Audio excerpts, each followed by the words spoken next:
Okay. Hi, my name's Michael Macarone. We're here in Sound and Vision Vinyl, which is a store that I opened 9 years ago. It's the 11th store that I've worked in since I'm a teenager. I'm from New York originally, and I started running record stores when I was 16 years old. A few days ago, I turned 62. This store is based off of a store that I discovered when I was 13 years old. But it didn't start there. It started when I was 2 years old. I saw the Beatles on Ed Sullivan TV, and I pointed at the TV set and said, I want to be a Beatle. I have pictures of me at 6 years old with Beatle records. When I was 13, I had my own business card that was, I was a nostalgic collector of Beatles records, memorabilia, and tape, and I'm going to share that with you. Give me one moment. That's my business card when I was 13. And this is the picture of me 1 month after my 6th birthday, and that's a Beatles record in my hand. I've always done this. To me, music is life. It's like air. It's love. It's memories. It's emotion. And the beautiful thing is I get to see people of all ages from 10 years old to 80 years old. Oh, it hasn't changed at all. What's even better now is I see people who are like me, who love it so much that they need to have it in order to survive. And it's emotions, and it's memories of people, it's memories of life. And nothing else does that. From doing this for so long, as you can tell by my hair color, when the CDs came out, nobody was buying them, and the record companies basically stopped making records to force everyone to buy CDs. There was a letter sent out here in America that I saw from one of my distributors, and I'm going to quote the letter. It said, in order to promote our new format, the compact disc, we will no longer manufacture our most popular format, the vinyl record. Unfortunately, it blew up in their faces with digital and everything else. About 6-7 years ago, a lot of kids started to discover a record.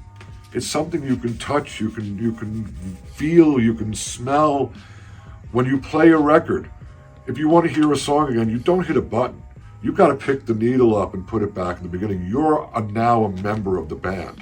It's like playing the guitar in the band. When you play a record, the sound is the closest you're going to get to being in a room with that band playing the music.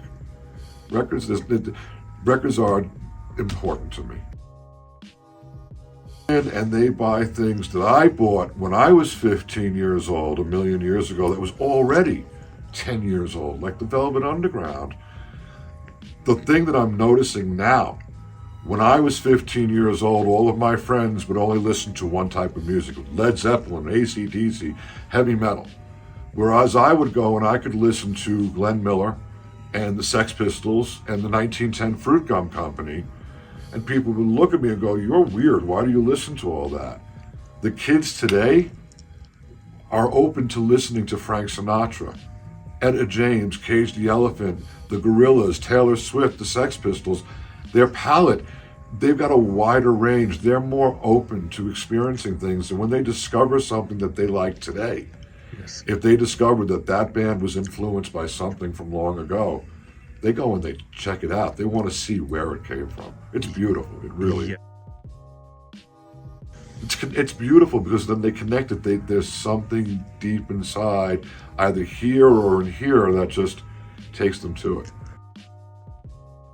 Well, in my store, I don't have any genres. Everything's alphabetical. Back in the 1990s in New York, I argued with someone for about 2 hours where Frank Sinatra belonged. Do you put him in vocals, jazz vocals, pop, modern, rock? So I decided that if you were hanging out at a club and Johnny Rotten walked into the room and Louis Armstrong walked into the room and Barbra Streisand walked into the room and Glenn Miller walked into the room, they wouldn't stand in opposite corners and ignore each other. They'd be like, oh, you're a musician, I am too, and they talk and they share. So everything is like that here.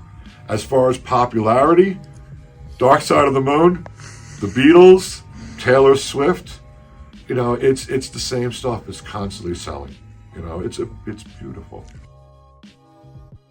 She's brilliant because for the first time, females have somebody to idolize and look up to.